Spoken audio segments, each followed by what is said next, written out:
Hi, good evening, respected chairpersons, my dear colleagues. It's very happy to be associated again with you all through this conference. This occupational well-being, probably I think it's a new concept coming into evolution. If you take 20 to 30 years before, we were not aware of we being in a well-being state. I joined in railways in 1984, and I started my anesthesia practice in 1990 in Divisional Hospital, Goldenrod. And I came to Headquarters Hospital, Southern Railway, Perambur, in 1995. This well-being account, I could share with my experience in railways.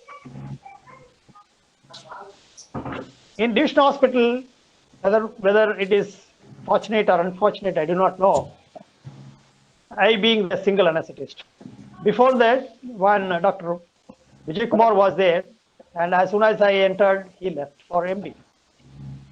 Dr. B.R. Shankar was with me for some time, and I could not forget my being in Divisional Hospital in Goldenrod because there were two ambitious gynecologists who were making my work very tough. The concept of well-being there. Whenever this call comes, go. It's 24 hours. I came to Perambur for DNB. For a few months, I was in general side, but subsequently, I was posted to cardiac. Destination or not, I do not know. I became a cardiac anesthetist, I know.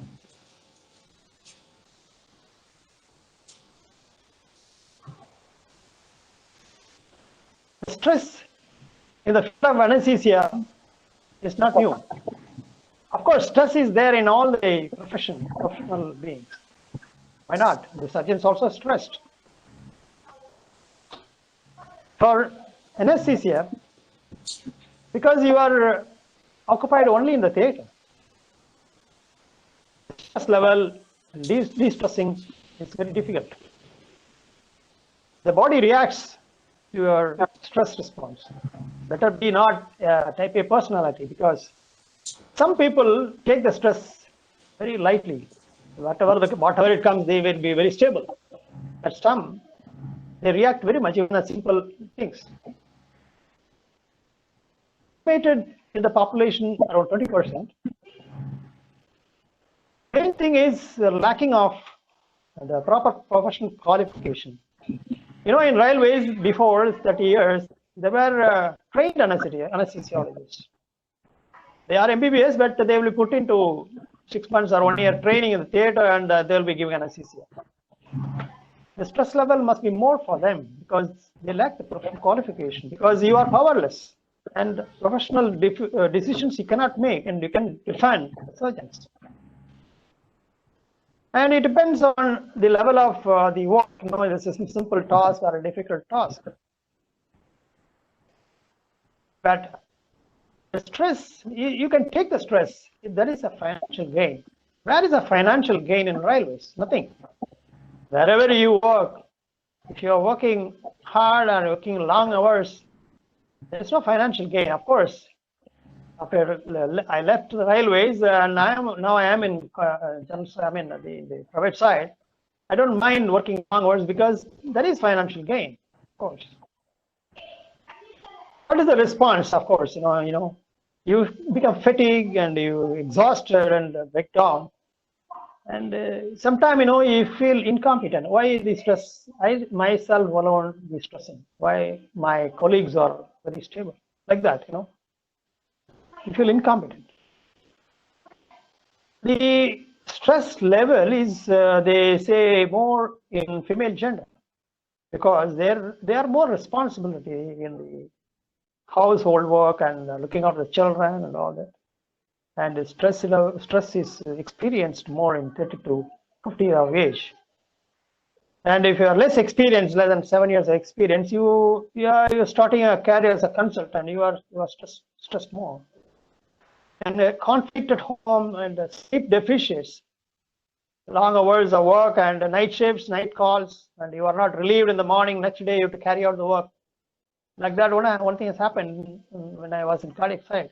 One of our registrar was night duty, and he was supposed to be relieved in the morning, but there was no consultant came for his relief, and he was allowed to go ahead with the list. So he has to complete the list, and in the evening he went home, driven the car.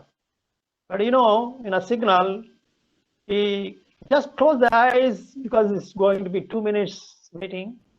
He just has snoozed. There was a signal snare. Policeman came and he was taken to aside, and he briefed that what happened. So he was allowed to go in an auto to home.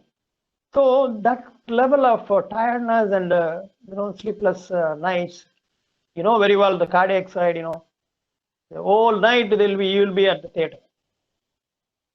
So long hours of working, stranded relationships. This is very important. The relationship with the surgeon, if you are keeping very good, it can be adjusted. He can adjust with you. But if it is a strained relationship, it's very, very difficult. We all experience a strained relationship in cardiac side. The cardiac side is the one which the new surgeons will be coming. They'll be here for 1 or 2 years and go off. For the experience, they come and go. Not only the registrar side, in the consultant side, they come and go for their benefit, for their experience. But you are at the end of exploitation. So you are exploited. Unless you keep a good book with a surgeon, it's very difficult to keep yourself calm and quiet. The stress level goes up again. Then the fear of litigation. This is a new concept, but we cannot prevent it. See, the death comes. See, as a doctor, you are not here to prevent the death. You can give treatment, but it gives you sort of incompetent, and fear of litigation is there even in government service. Production pressures. So you have to keep up the number. This year I have performed 600 cases. Next year I should perform 900 cases. That is the target fixed by surgeons. So you have to be cope up with them. The complexity of the patient. Sometimes the complex case comes. Outcome very well that it's not going to be very simple. But still, you have to stand for the night.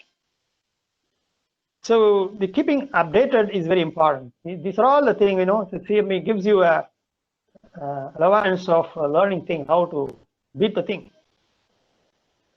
What are the methods to reduce the occupational stress? What I can say is you have to think optimistic. Everything goes fine. It will go fine. I said now in the beginning that some people are, even whatever the level of stress, they will be very quiet and calm. So optimistic thinking is very important. That will de-stress you. Focused copying is useful. Say, for example, there is a cardiac arrest. You are giving a CPR. The outcome. He's going to die. So you have to share the emotion with others. So it's nothing that you are the only person who are responsible for that.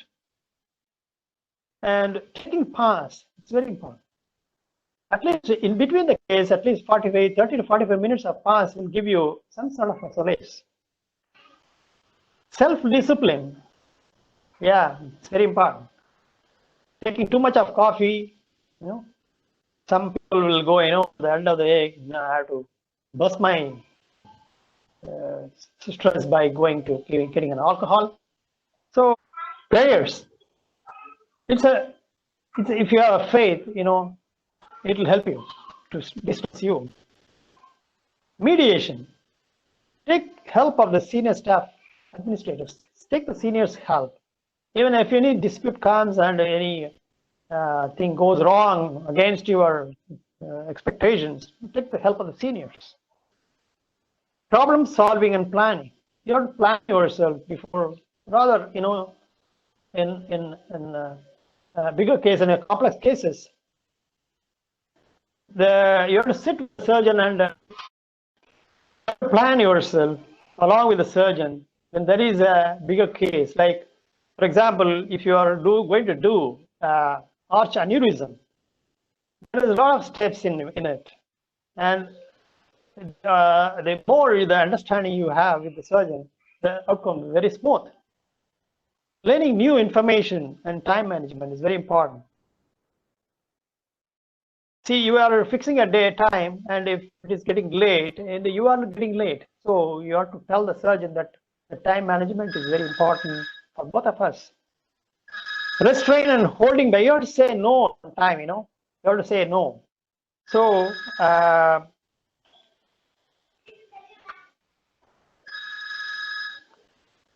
negative coping skills. See, you are not supposed to react. You are not supposed to react to the situation.